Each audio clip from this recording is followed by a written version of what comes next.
elections. Pray, Father, that you lead and guide this community. Pray, Father, that you lead and guide our country. Pray, Father, that you continue to help us to follow you, to do your will. May everything said and done please you. In the name of our Lord and Savior, Christ Jesus, we pray. Amen. Thank you, Paul. Approval of minutes. I'll make a motion to approve the minutes from June 1st. All right, I will second that motion. All in favor, please state aye. Aye. Aye. Those not in favor, nay. That motion carries. Department reports. Do we have anything new to add for anyone? Not really. Okay. I have something. We, at the last meeting, Nick presented you with a new amount for Ace Paving, and that wasn't approved. Okay. So we need to make a motion and approve the Ace Paving in the amount of $58,700. I make a motion to approve the Ace paving at $58,000. 700? 700, yeah. Okay. I'll second it. All right, all those in favor, please state aye. Aye. Aye. Those not in favor, nay. That motion carries. And then I'll just also mention. And that, What? I mean, that obviously was the lowest quote. Were you here at Yeah. that? No, I Okay. wasn't. It was the lowest quote, and I just had a question about it, and it changed just a little bit, but not anywhere close to The fuel prices went up. Just want to keep you in the loop. And then, on the police side, we did order a 26 Durango, so state bid. I'm just letting you guys know that All right. was ordered. Sorry, that's all I had under there. Okay.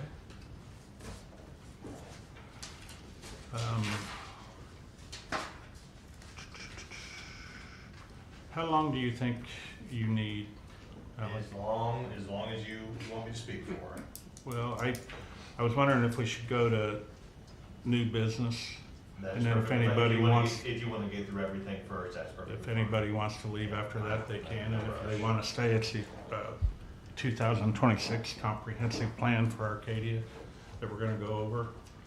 So, Jason Hayes, Howdy. how you doing? I had a funny feeling it was you. It is me, that is right, some pictures, so. So, the stage is really neat. Yeah. I was impressed. Yeah, here's a couple pictures, and I can pass them around the room too, if that's appropriate, just to see what I'm talking about. So, we started a new business last year called Frontline Sound and Stage, and I've been in the music business for a while now with the band called the Flying Toasters. I think most everybody's seen the band over the years. You guys just want to pass them around. And what I'm proposing is, I think we need to have a party in the town of Arcadia on Halloween night. Halloween this year is a Saturday, and just talking to some, I have young kids from 14 to 5, and talking to parents that have kids that are of a very contemporary age. I said, hey, what if everybody goes trick-or-treating from 5:30 to 7? Usually most people start before the sun's down, but by 7 o'clock, it's 7:30's wrapping up. I said, it's a Saturday night this year.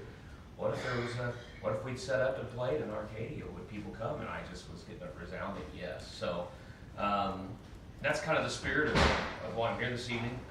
See if that's a possibility. Unlike a lot of things, I'm not soliciting money to do it. I would just solicit our own sponsorship. And obviously, if we can have some suggestions to help, hey, we can get a state sponsor. You see in those pictures, there's some video wall banners, so we can take the logos or images from whoever the sponsors are and feature them in an appropriate manner and rotate those things. A lot of times when you print banners, a lot of times it gets dark, they're worthless, and it's just about the same amount of money to do the LED wall versus that. So, Okay. so yeah, that's the spirit of it. I'm flexible on the time that we would play. I had suggested, hey, maybe around 7:30 to 9:30. I definitely want to face either south or east, because we have wind wall protection. So if it's a cold night, obviously prevailing winds are going to be westerly, northwesterly if it's cold. So those wind walls protect us and just get us a little bit warmer if it's a 35-degree night. Could be a 60-degree night. We've all trick or treated in both of them. So yeah, that's why I'm here. So Nick is our street department guy, and Alex is, of course, our town marshal. So I'm gonna turn that over to them to see if they have any issues with the date. Is this planned for, You know, it's funny that this comes up today on a Monday, because Amy and I were talking the other night, my girlfriend. We were talking about Conference Park, but they have a Seminary Park, they have it downtown Noblesville. And I made the stupid comment, hey, we got one coming to Mitchell. You know, I think it's a good idea. It's a matter of how many people do we get here the first time, staffing it, you know, I don't know that it'll be an issue. I mean, I can put that out. I'll be here for sure. I don't know, I would anticipate any huge problems. You know, I think we gotta talk about some of those things, you know, where are we having it, is there gonna be alcohol? Can alcohol come? If it does, you know, how do we police that? Those are just different things that I would think about on my end of it. Traffic, things like that. Those are things that we'd have to just cook up over time as this was set up for Halloween. So when he came into the office last week, we walked down to West Street, and I showed him like where our farmer's market is and stuff, and I think you said that West Street would be fine facing south, right?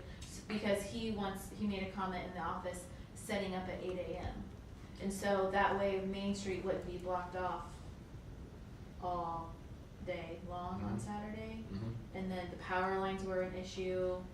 Yeah, my first thought before we looked at that was like, well, what if we were kind of down by, there's some power lines right over here, so we were just kind of set up by Northbrook, but on this side of the facing the railroad tracks. And then, you know, the whole town comes but then there's some power lines there. We could still figure that out, but then she suggested, hey, what if we just go down this street right here? I would, functionality wise, they're probably about the same for the stage. The stage is 40 feet wide, and we need to have a clearance with banners on it about 20 feet high. So, you know, we just kind of got to look at that depth of about 24. You know, if everybody thinks, hey, the town's gonna know about it, because the whole idea for me, at first, if you're on the main street, is visibility. Hey, something's going on, people see it going on. If we're on a side street during the day, it's not as thick. But I would imagine we're gonna have a lot of buzz, we can have social media going, people are gonna talk about, hey, this is happening here. So I wanna make sure that the visibility is good, but if we all agree, hey, this would make sense, and it could go down there and everybody can see what they need, that something's happening, that's great. As far as, the setup, I mean, it's pretty much an all-day thing, so we would need access mid-morning to wherever it was gonna be to land a show and be ready by 7 p.m. so if we reached out to the remnant or anything? Well, if it's on, you mean like on? I don't know, I guess I'm confused. Not yet. So where the farmer's market is, setting it going north, or setting it east and west, so the stage is facing south. Splash pad. Where the splash pad is. Yeah, okay. And then you've got that building blocking the weather, like the wind or whatever. So then that street would only have to be blocked off all day long instead of Main Street. See what I'm saying? I don't know about insurance and stuff. Do you have any questions? I mean, if it's gonna be our event as the town, we wanna make sure we have insurance coverage lined up. And we'll wanna look at some other odds and ends for liability, especially if there's gonna be alcohol. But I would need some more details to really wade into that. The insurance is just a matter of calling and making sure it's on there or getting it added as a one day. That's how Cicero handles like the 4th of July festival. Let me ask this question. Is it any different than it would be when we close the street down and put all of the, for the tree lighting, there's alcohol there too? Would it be any different than that? Well, we don't know there's alcohol at the tree lighting. We don't sell it. Okay, that's what I mean. That's the big difference, is if we're selling it, or if a vendor's selling alcohol. I get that, and that's something. So, do you normally have alcohol served at your? Most of the time, I think we can look at it two different ways. People are gonna do what people are gonna do, Right. with their Yetis. Or do we wanna bring Northbrook into this, and it gives them a chance to have some exposure, and just, cause that's the heart of it for me too, is like, I want the exposure for the community to know that this stage exists. Everybody knows my band exists, but most people do. That's great, and I'm happy but I need the community to know that this mobile stage is available here. So that's a lot of the focus for me, but again, you know, hey, is there a local food truck or two? Is there, again, you know, a liquor, or alcohol vendor, that we could bring in, you know, but then how does that, we get excise involved, is there gotta be a beer garden, does this gotta be roped off, the kids can't go here, you know, does it turn into something like that? So, That's way out of my league on Yeah. that. It does. I mean, once you get into that kind of stuff, you get into the beer garden and all that kind of stuff, you get into excise and you have to go. Well, I mean, permits. if Northbrook was involved, would we have an issue? I would love to see them Do they use involved. their permits, you mean? Yeah, Okay. Well, in Cicero, those events are all run by a 501c3. Lights Over Morris runs that entire festival. but we don't have that here. Yeah, we don't have something like that. And I'm sure the reason, and it's been like that since forever, I'm sure part of that was to do with liability. Now, if we thought it made sense to set up something like that, we could create an entity if we're gonna start doing these type of events. It just depends. I'd also suggest we call down and find out how Noblesville, because they do those concerts all summer. And I don't know if they sell alcohol inside or if it's just kind of BYOB. Because I know people, I've seen pictures, people have beer down there. Well, when I worked there, they did have beer garden set up at July 4th and so on and so forth. I know So, we'll bring coolers, so that's. When they've got a Dora set up. and they now. got Dora set up now Yeah. downtown, but that wasn't there when I was there. Yeah. But like the 4th of July in the park, of course, we couldn't do it at high school when we had Walton there, but at the park. they And some did. of those require exemptions from ordinances, because most people have an ordinance about no alcohol like Yeah. that, and they have to pay. And, yeah, Noblesville did it to where it was just an excise officer like Alex talked about, and then a Okay. gated, roped off area that you could bring alcohol out of at the park. I am fine. I question whether or not the town wants to get involved in serving alcohol. And doing that on a regular basis for this stuff. I mean, if we were gonna do it, you know, like Cicero or something, it'd be one thing, but are we gonna? Well, and we wouldn't be Yeah, the pursue vendor. It would be potentially our event at which the sales are occurring, but it wouldn't be like the town's. See, I don't know anything about it. And I think So- Northbrook would wanna be involved, I mean. I think so Yeah. I too. think, and they have a liquor license, so Right. I don't know if we necessarily would have to set up outside there. yeah, I mean, cause like, hey, if somebody needs a beer, you go over there and get it, like, Yeah. do they have a to-go container? I don't think they can leave the establishment with the alcohol. Well, they can sell those growlers. People- growlers. They can buy the growlers, yeah, Yeah. they do, yeah. Because we don't have a door right now that would allow you to walk around with a beer like that.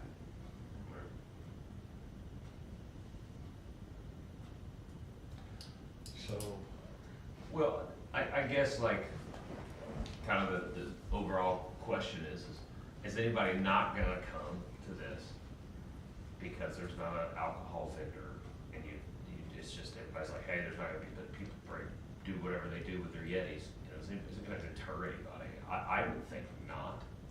There's not alcohol vendors at 4th of July. No, and he's right, people are gonna do what they wanna do, I mean, they're gonna bring their Yeti or their cooler or whatever. I know my wife and I would be very interested in coming and listening to the Oh, band, yeah. I can tell you that, so. Well, it's just. Alcohol's not a deciding factor for me, so. Yeah, and I don't, that would be my gut on it too. Like, if something can be set up in Northbrook, that's great. If it becomes too much trouble and your insurance policy jumps 1,000%, yeah, don't worry. We do have a policy to, you know, liability, so we can name the town as insured to get the certificates.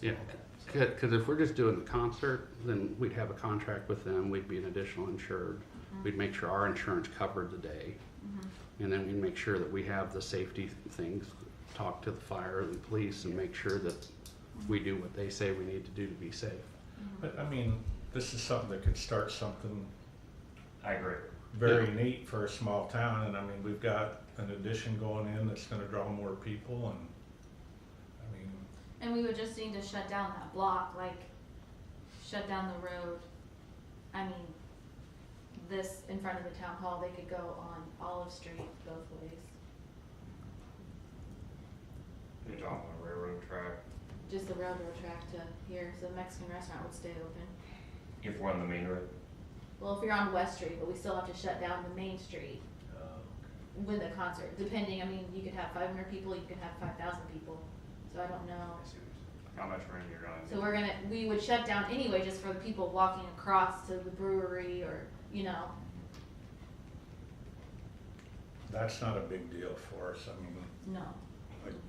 It wouldn't well, I say that, I'm not speaking for him. And it's Halloween night anyway, I mean, it wouldn't. That, so is Halloween night a good night? I mean, I don't have any kids anymore and we don't, I think it'd be great. It's gonna be a good night Gets me because out of going to Morris Landing.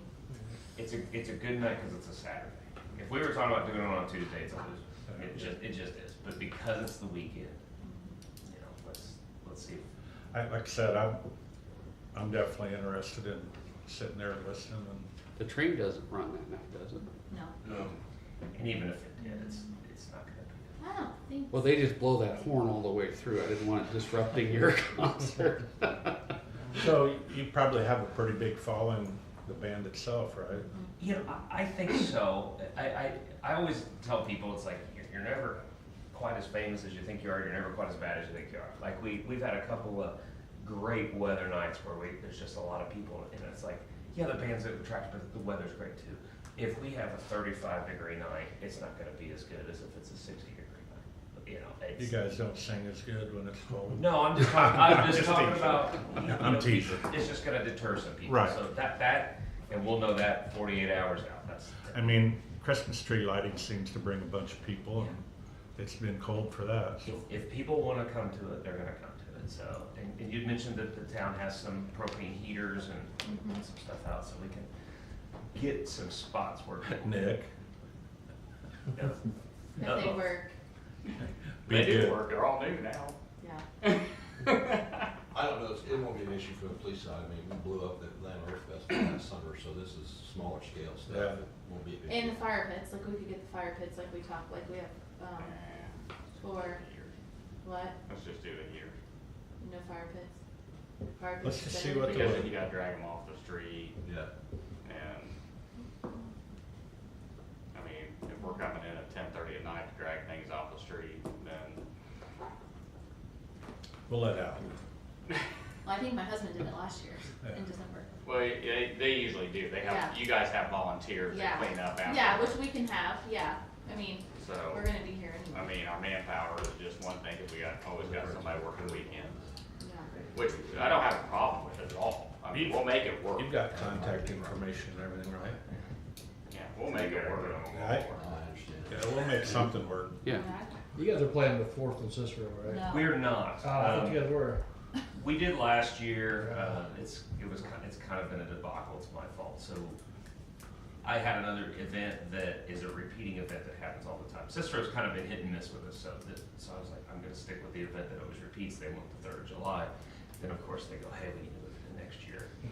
So I got the 3rd of July open, but I just found out a month ago they'd already booked their entertainment. So you know, it's the Yeah, way. usually the way when the our bands play that area, like when they were there before, we have 2 officers working, so it's, and there's never any issues, so.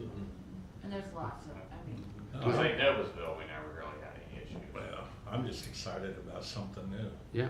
I This mean, is yeah, not I fight mean, for your death punch. And I'll talk with Dan Strong, because he's kind of the liaison on some of the organization and get some, I'm sure he'd be happy to share whatever with the town.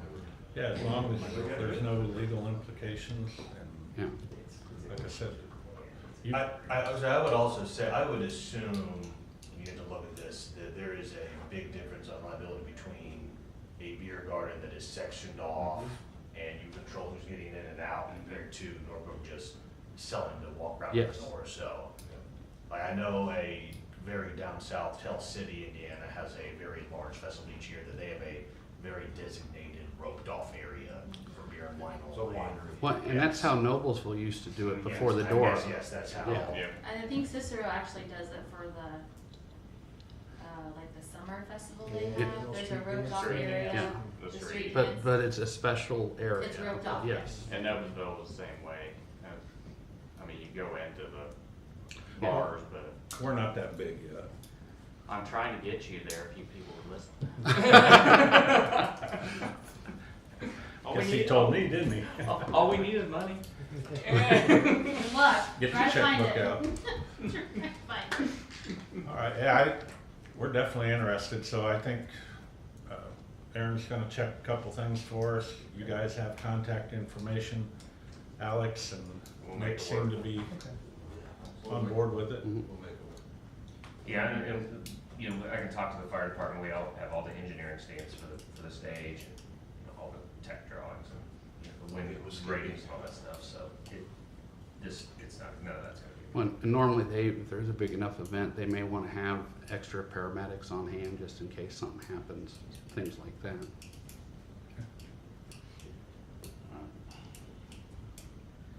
Yeah, sounds great. So how can I help moving forward? Are we just we're just checking on a couple things, is there anything you need from me? No, I don't at the moment. I don't think know I what do. I think you're well established in this. The stage looks great. I think when I first seen the pictures earlier today, I was thinking, man, this is big time. This isn't, so. What this I was does, impressed. the nice thing about this stage is it folds up, it weighs about 13,000 pounds, so it can be towed with a diesel pickup. But it turns into It has to be a GM then, obviously. It's basically the it's same a size. I got a Duramax, yeah. It's basically the same size as Noblesville. Yeah, the Noblesville is a Century. Yeah. And it doesn't, that stage won't accept any rigging in the roof, so Yeah. the thing about this will accept almost 11,000 pounds if it's distributed evenly. So you can hang LED wall, you can hang PA, it's a mini Ruoff, the Yeah. same style of PA, it's just obviously a smaller scale. We're gonna have a cover band too. A couple extra bands in there, and you guys are the main. I'm flexible on that. I'm teasing. Well, I'm flexible on that if somebody asks somebody, hey, acoustic act or whatever, but again, I think that in that early evening, people are distracted to trick or treat. I was teasing. I haven't been to a concert for like 20 years, so But I have no idea. I'm not against it, maybe, I'm just rolling an iPod and just playing a playlist of something, and that's fine. If somebody's like, hey, there's an acoustic act, they wanna come up, and they're not gonna run people off, that's the only thing I would say, is don't put somebody up there that's gonna run somebody off. And you gotta think about that. Well, and if Moving you more want to that, the then main you could also ask Northbrook, because they have people that come in and sing acoustic all the time. Like, yeah, on Saturday and Friday nights. I don't think it's gonna be a thing where it would help us any. Yeah, I say you try one first, and then if it Yeah. grows bigger over the years, then you Yeah. can do more. Yeah. Especially with people coming from One trick or question, treat. I just wanna make sure that you'd mentioned that your fall festival's the week before, does this, No, it doesn't. it's not gonna get in the way of anything? No. So, is there a cost associated to the town for this? What I'm saying is, I will raise all my own sponsorship, so, And so it would be any insurance or something like that, and also sometimes if the fire department's gonna have extra paramedics on, they may charge us. We can cover that. That's Yeah. not a problem, right? Yeah, Overtime. and our insurance it never costs us more. I mean, we have the tree lighting and Yeah, like the farmer's market, Yeah, the let's- fall festival. As so long as it's we're not- doing it legit and everybody's Yeah. covered, I'm fine. How about you? I'm good with it. And if So- we're like, if Do we we're need to Wait a vote on minute, that? now, we don't get overtime. on We him, don't, do we? Or do we need There's to only wait two to other get the guys. information? let's wait and get Yeah. some more information. And they'll probably be out of town. Yeah, but it's clear everyone's on board. Do you have any cards? Yeah. I don't. Oh, no, I didn't bring my, either, Nick, Oh, so. It's okay, You know, we've got contact. All right. yeah, I have his information. Yeah. I've got to hold on the date, I'm not gonna book I mean, I anything think else, we're so. really on board. I mean, yeah, Yeah, we're on board. I don't Yeah. see a problem. Are you gonna go with Northbrook and stuff though, and talk to them about? Or do you want to? I guess I can, Probably I get just some like, representative from the town to be there too. So Yeah. schedule, they already know you all. I mean, yeah, I have no problem going and talking to Drew. yeah, we could meet over there at some point. Okay. So there would be like a power setup? Yeah, he brings it. So I have to have three-phase Yep. to run the specific hoist, so we bring our own generator. Okay. This is a completely self-contained thing. I will say, if anybody's got some great idea on some people who they think would wanna get on board for sponsorship, especially with the LED wall, that'd be great, cause if you came to me and said, what's the retail price of this, it's about $22,500 for the band, the stage, the power, the crew, the labor, the everything, because, so raising some money is gonna be paramount for me. You know, but again, we'll have a stage sponsor. Right. I checked with Thomas Docks and, Thomas Yeah. Storage down there. Yeah, yeah, And maybe Bex. yeah, we'll Dura products. Yeah, Like, Dura. we have some pretty big, yeah. I mean, Well, Todd once, Snow too, I mean, Yeah. we could get him. yeah, I would say once you guys have signed off and everybody's on board and we know this is happening, you know, it gives me credibility that this is happening in the town and the council's, you know, it's happening, Yeah. so where you can start soliciting the sponsorship. HWC Engineering. Yeah, Rich does it. I saw the baseball field sign. Well, there's also Rich Pasquale's, Yeah. you know, foundation of just handing out money, because they're just burning it for heat. My son's name's Luke, not Rich. Well, if anybody's got some contacts, or is there somebody that we can get involved that just is good at taking money out of people's pockets and stuff like this? Who's good at, you know, talking? So any of those suggestions would be great, because it. Well, my wife's real good at getting money out of my pockets, but I don't know if she'd do good in a business form. I've done pretty good the last year and a half of you all.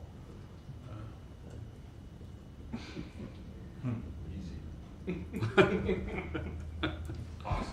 Well, Let's see what we can, well, we I got a couple appreciate days everybody's to- time, and you know, I think it's gonna be a nice event for everybody involved. It's all ages, and you know, I'm very careful with the band that where, you know, there's no language or Oh, no, the songs, kids you know, love all it. that stuff. So. Yeah. My rules don't say anything on the microphone you wouldn't say to your pastor. If you do that, then most of the time you do okay. I've had them wound up at me over the years, but that's just life. so what kind of music? I mean, like I said, I've never heard of it. It'll be everything. What we do is based kind of on the demographic we're in front of. So like last Saturday we had a wedding, so we were playing a lot of dance music, and you know, go from one song to the other, not stop. Don't play any of that because I don't like to dance. But on Friday night, we were in Greenfield. They have a summer concert series out there, and you know, it was classic rock and kind of more arena type music, and so it just depends on what you're in front of as to what we do. Awesome. It's not the same thing, and we call the songs as we go. So you know, so it'll be rock and country, some stuff for the kids, and all that. Do we have to wait that long to do it? What's that? Do we have to wait that long to do it? I'm kind of excited about this. I don't know if I'll be alive that long. Oh, your wife will keep you alive. Well, just get on their website and see where they're gonna be. and That's you can what I'll listen do. to 'em. I will do that. All right. Well, thanks for everybody's time. Giving Thank it you. here and the consideration. I think it's going to be a real nice event. So. Yeah, just get with me. Okay. Well, She can raise some money too. Doug already volunteered to do some, so. Sounds great. And we've got an attorney that makes buku bucks. We can probably get some out of him. But this is all being recorded. I'm sorry. Let's move on. Thank you, everybody. Yeah, thanks. Thank you. Thank you. Very nice to meet you. Nice to meet everyone. See ya. Is there any other new business? Did we ever get a closing date? No, we are going to. when I was out, I did not see that we had a signed purchase agreement. So Jennifer's gonna get it to me tomorrow, and then I'll call and get the closing schedule. Okay. That's all I got. Does anyone have anything else before we go to Alec? You're up, sir. All right, excellent. Good evening, everyone. My name is Alec Torman. I am a project manager at HSBC Engineering. My group, we do a lot of the long-range planning, downtown plans, zoning ordinance updates, things like that. The past year, we have been working on an updated comprehensive plan for Arcadia. This is a document that, not only, Jennifer and Rich and the council and everyone's going to use to kind of guide decision-making over the next 5, 10, 15 years. It's also a tool that residents are going to be able to use to see, what is coming up.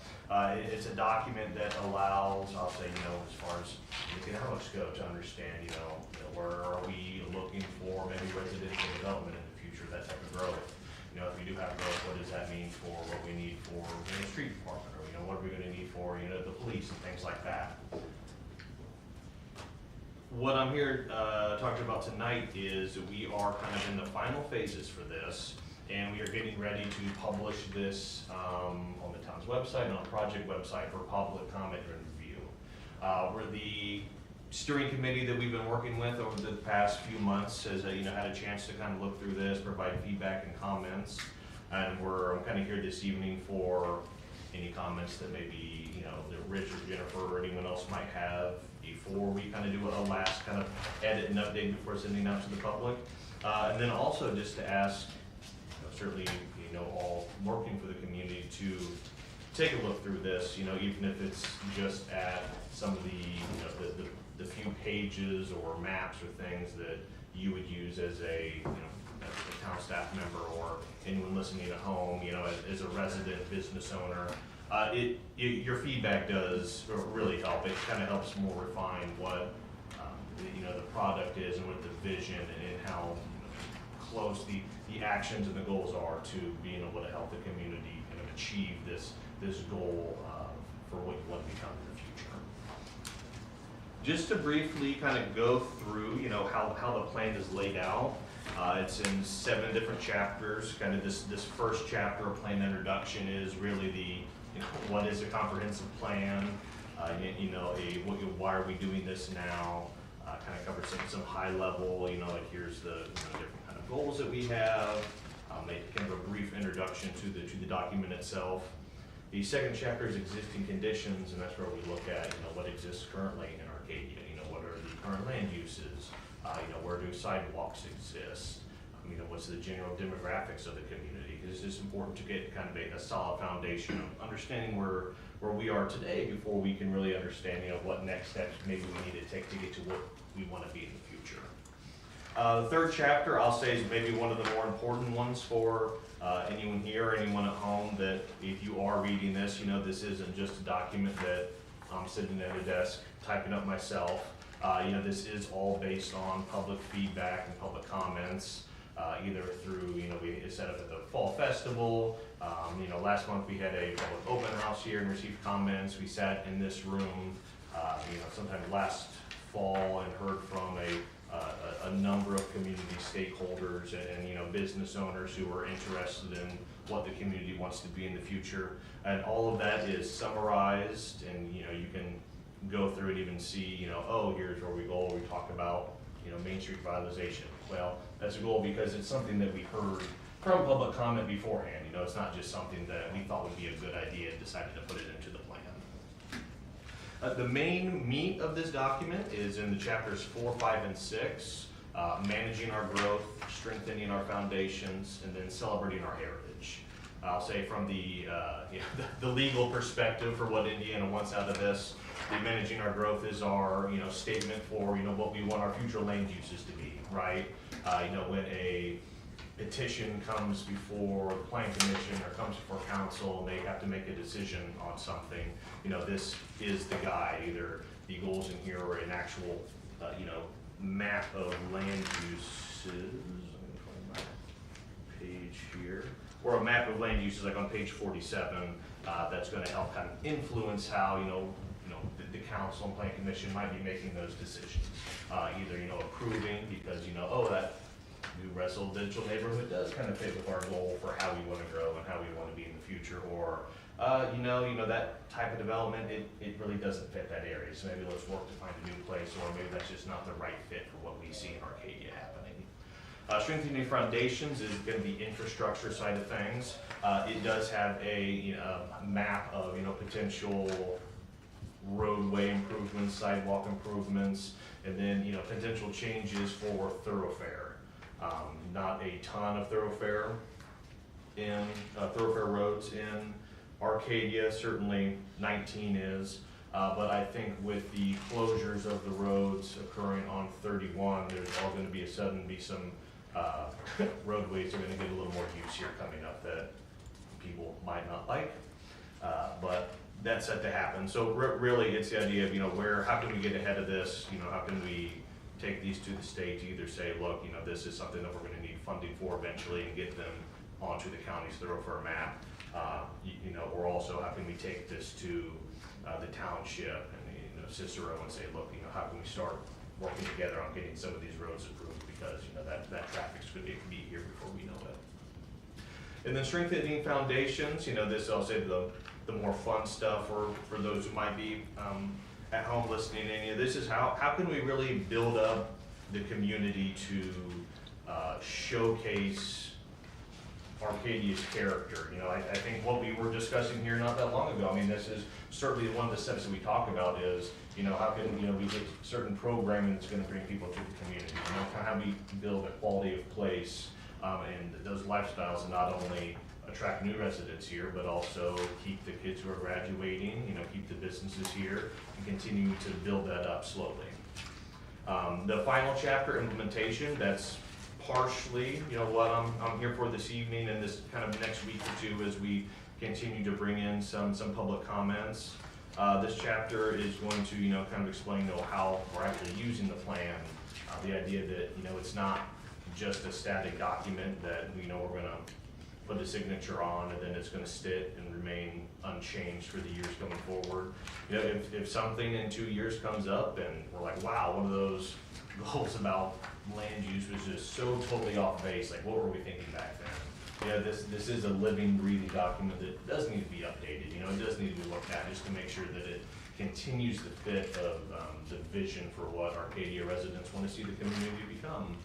And kind of a final thing that will be in there is, you know, we're getting some feedback on what steering committee and then eventually what the public will see as the most kind of important goals within this document. Then kind of once we get that feedback, we'll be able to go in, attach some more, you know, unique timelines to them, kind of call out certain funding things that are across the state, either locally, federal level, state level, and then give, you know, council and Jennifer and whoever a little more guidance on, look, you know, these are the 5 things the community really wants to happen. So how can we start kind of getting the ball rolling on these today? Any questions? Went through it quick, I know, but if there's anything that's standing out or any questions on what the heck this type of document is, I'm certainly here to answer those. I will say, I know Jennifer, Rich, have you guys had a chance to flip through, read it all, anything in here yet? I didn't. Nope, that's perfectly fine. I'll send a message out to the committee as well tomorrow asking. We actually the guys from Northbrook sent over edits last week on some things that they'd like to change. I think some other minor tweaks maybe from that Big Ideas open house was people thought we were talking just about Main Street revitalization a little too much. It's like, well, the whole community, right? And we're like, okay, that makes sense. So, you know, it's a little on the nose there. So I think that was one change that we had out of that Big Ideas open house. I think the only other, maybe I won't say significant, but another change that did come out of that meeting as well was on the future land use map around 47. Initially, we had down kind of on 256 and 19 on the east side of 19, kind of the parcel identified for some type of general commercial. I think that maybe we brought up the idea that, you know, something's gonna happen down there across from the school, you know, gas station, kids walking across, something like that. That's why it was originally there. And then we got some comments during the Big Ideas open house that, look, you know, if we're kind of going all in on, you know, a downtown commercial node, and, you know, like a 19 Main Street commercial node, that why not just try to center everything there so we don't space it out across the community? And that did make sense on that perspective. So that was a change we ended up making.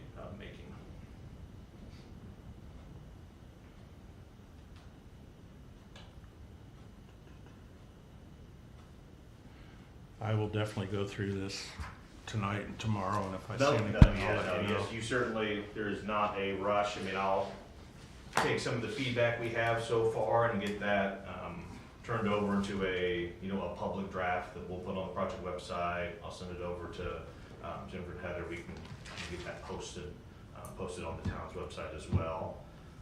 Yeah, like I'll say, you know, if anyone hears interest, certainly that future land use map on 47, then following it, a series of kind of those categories, and this is not zoning, you know, when we're looking through these, it's not just because your, you know, property might be yellow or purple or orange or something on this map now, it's just, if you decide to sell, if someone decides to develop, that's what we see, you know, that next best use for it. But if, you know, anyone comes and you hear complaining that East Side 19, like, ugh, like, well, that's all ag right now, you know, that's all farmland right now, like, why in the world are we saying that, you know, my property is gonna be mixed density residential? Well, it doesn't have to be, until you decide as a property owner to change it, sell it, do something with it, it will remain its current uses as long as you may intend. But a little more of those descriptions are kind of on those following pages. I think one change we did make on that as well on the employment flex was took out a kind of secondary use where we specifically called out like restaurants and that type of retail. I think feedback we got was just, let's not blur the lines, you know what, if we're gonna have a designated area for that type of employment uses, light industrial, things like that, let's not kind of confuse with mixed use. So that was something that was removed as well, just to give a little more clarity to your decisions on that. Now I'll say, you know, the other second important thing, and I know maybe Nick, certainly if you have any feedback on this, please let them know or let me know, but the future transportation map calls out, kind of like I said, you know, we have the two major collectors in town now, either through 19 or Main Street, 246, on the county and then states identified thoroughfare map. We also went through and then identified where sidewalk gaps are in town. We took a good shot of street viewing and looking for those. So we've called out not only where they currently exist, but then also along, you know, especially north and south, north and south street. Some of those gaps that, you know, once we, you know, if it's community crossings funding that we're getting, or just regular paving projects, like, you know, here's maybe where we should start for some of these, as well as intersection improvements. And then, like I mentioned, two different roads for calling out for a proposed upgrade from a local road to a major collector on, let's see, I think Wynn and then 256 on the south side. Partially because those, we believe, are going to be those new big routes, north and south. Certainly I came in on Wynn today from Cicero when I got off on that exit. Not only for that, but also roads that are identified on the states and then counties thoroughfare map are the ones that are eligible for state funding. So while we're not going to color every single road, you know, a collector or something like that, certainly the ones that we see as having, you know, potential increases in traffic and, you know, the need for safety enhancements because of it in the future, we want to make sure that we're adequately calling those out and proposing those updates, just so when there is the chance for federal funding, especially since we're in the Indy Metro for some particular reason here, we can be eligible for those in these certain roadways. Okay. I'll also say, you know, looking back, I think maybe not your last council meeting, but meeting before, I don't know if any resolution came to the 19 and Main Street roundabout situation. As far as if that was, I was unclear if the property owner was being asked to pay for the roundabout, or if they were just requiring more dedication, because there's quite a bit of right-of-way right there. So that was one that I wanted to. I wound up having a Teams meeting with 5 different people all along from IDEM, or not IDEM, NDOT. Yep. The property owner has never submitted a final application. So their application for a permit was not denied. They never completed that process. What IDEM told them is that there's going to be some sort of mitigation required. Now, they said that could be decel lanes, or that could be that the intersection needs to change depending on the numbers. IDEM also said that they did not, the methodology and the approach utilized by their traffic study did not meet IDEM's requirements. And so they told them they needed a traffic study that met their requirements. And if that study said they didn't need to put a roundabout there, then so be it. but they weren't willing to accept what they had provided. I got the impression that the builder kind of walked away from the IDEM process, because IDEM said they never gave us a full application.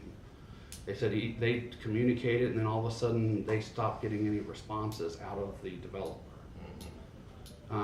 But so IDEM hasn't reached a determination yet. They do think that that intersection's getting close though. I would agree.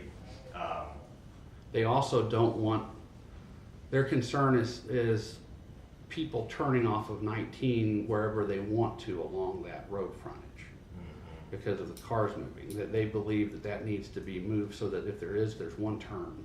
Yeah, just because I mean, it's just one giant slab basically on Right. that whole property, yes. No, when I was looking at it, I could certainly see them. Yeah. And that was gonna add Removing cost for them access, to cut yes. that access off. And that's Yeah. also something I think that the owner was not thrilled with. So did you say NDOT is getting closer to finding a solution for that No, intersection? NDOT thinks that they don't know that it needs to have a roundabout or a light or something, but they think it's getting closer to that point. Their current data doesn't say it requires it as it sits today. But because the study, in their opinion, didn't meet their requirements, they can't say whether the impact of having that there would change it. They said that even though it's commercial to commercial, they don't treat all commercial the same because each commercial has its own traffic pattern and different needs. You know, like he said, liquor stores, their heaviest time of day is at the same time as rush hour quite often because people stop on their way home. You know, and so they said they needed those numbers there to be able to give a firm answer.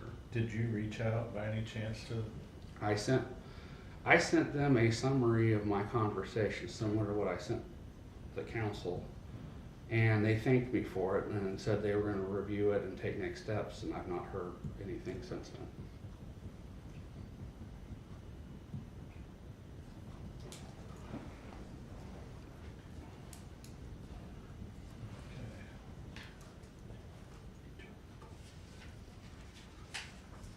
One other thing to note is when this plan is adopted, it doesn't actually change the zoning of anything.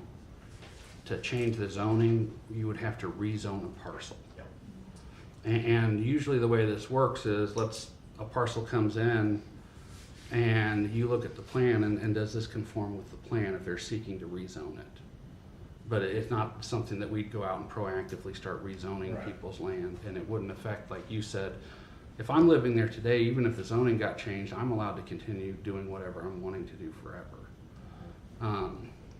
You know, but this is just kind of our thinking as we get proposals coming in, so we can look at this to see how it fits in with what we picture the growth of the community being.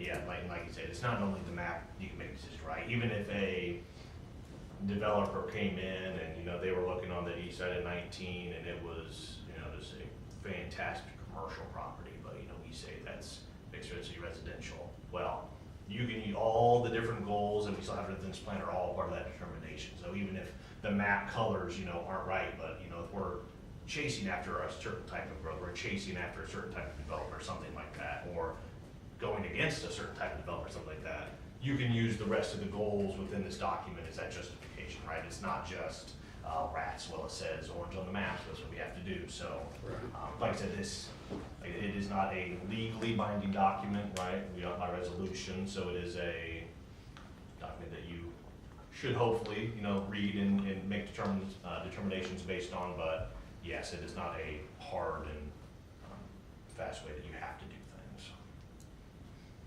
Although it will have an impact on certain variances, because certain variances will look at whether or not they comport with the comprehensive plan. And so when the BZA reviews those variances, they'll look at that, and then it narrows their discretion. Because if that doesn't comport, then it doesn't meet one of the requirements for a variance. And for a variance to get approved, you have to meet all 3 or 5 requirements, depending on whether we're talking a standards or a use variance.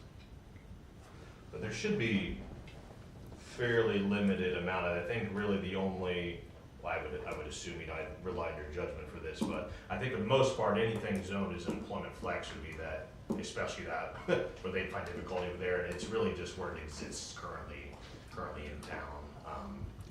I was talking more if somebody in a residential area wanted to put in an industrial thing by variance, they would not be able to do that. I hope that one wouldn't sneak by the BZA, right?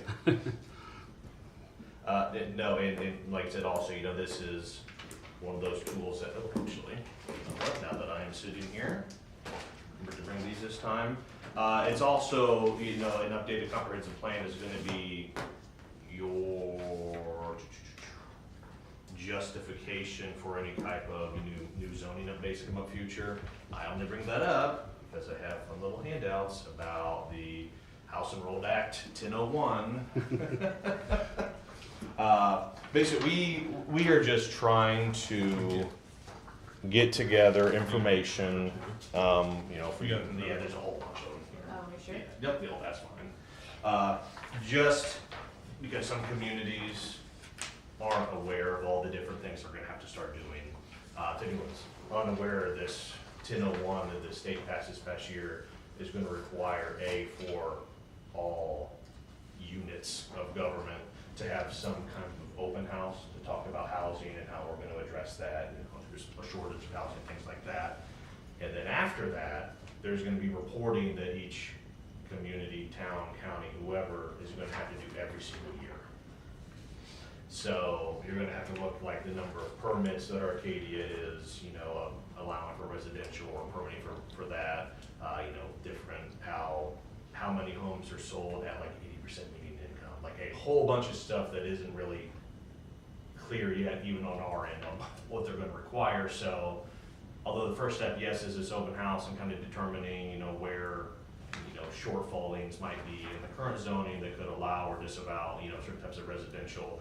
There's a whole bunch of reporting that communities, you know, maybe won't be able to handle going forward. So that is what we're trying to get in front of, and just saying like, look, like we have on-call services with a lot of smaller towns that can't have full-time planning staff or something like that. So especially in those instances, it's, you know, if they can handle it themselves, then they need at least a guide to be able to start kind of moving these things up, or having the open houses and doing stuff like that. But that is mainly just to make sure you know all the things that they're gonna have us start doing. I'm sure that council has explained some of this, but like I said, they don't even know some of the stuff that they're gonna be requiring. I think a comment that one of our planners on staff asked the state recently was, well, you're requiring us to have median incomes and housing costs, but you're not telling us what data source that should come from, because I could pull something from one place and it's completely different from another, so they just haven't really come out with any of those standardization things yet. So as those start rolling in, we're gonna keep pushing those out to clients just so you all know what exactly you're gonna need to be looking for. This started out as the legislation where they were trying to take away a lot of our discretion on housing, and it got beaten back, but instead they put this in there. And the intent, in my opinion, is we're gonna gather this data so that we can then in the future use it to try to force you to give up some of your local discretion about housing. Because they're now trying to build a case that the housing issue is because people aren't being approved. And so I anticipate it's gonna come back again in January and keep coming back every January.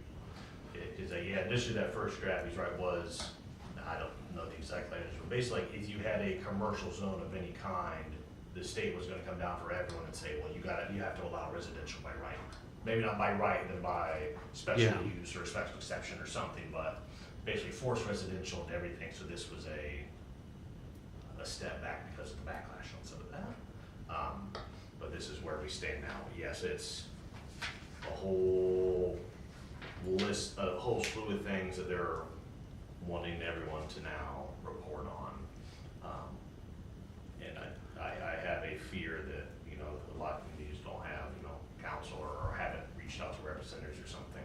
January 1st is gonna come around really quick, and then they're gonna be out of compliance, and then who knows what's gonna happen after that. So I know that you all are proactive about it, but just. We also, by the end of the year, have to go through our fees for all the permits and inspections. and document that our fees are only what is required to cover our costs. And if they aren't, we have to lower the fee. If they are too low, we have to raise it we need to raise by the end of the year. Because then we're going to have a restriction on how frequently you can raise fees moving They're forward just trying that to take kicks all our in. money from us. Well, and also the money that you're getting in fees, you can also, it's, originally that could go to your general fund, but now it has to go to a separate fund that is only for, you know, whoever's reviewing the permits and all that kind of stuff. So maybe initially you could have permits come in and then we could use them to pay for putting in sidewalks or something, but now that is, and maybe it could eventually get back to the general fund, I'm not sure, but The you way, couldn't. the way they wrote it, you can't, that money has to be in a non-reverting Yeah. special fund, and it can't ever be routed into something else. Because the developers are now writing our laws, basically. But yeah, it's just a friendly reminder of things to come, so wanted to make sure that I gave that to you all I'm this thinking evening. about next month. Time's a ticking. All right. Anything Well- else, sir? No, I would say besides that, like I said, they have copies, they have digital copies. I can certainly send anyone a copy if you would like to read this. You know, hopefully next week we'll post one on, you know, the town's website and the project website that we've had, so everyone in town can review. I just encourage everyone to, if at least you're just looking at, you know, the high level things and, or what people have said so far, any comments and suggestions, it's all helpful. You know, it all gets, I don't just throw it in the trash, you know, it all gets summarized and put into the document, and then, you know, those changes are made from your feedback, so we do appreciate it. All right, thank you, Alec. Mm-hmm. All right, time for public comments. Do we have any? How about clerk treasurer, approval of claims? And what you look at that?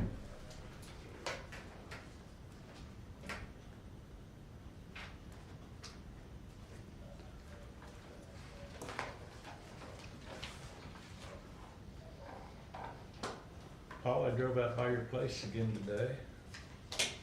Looks nice out there, what the landscaping company done and everything.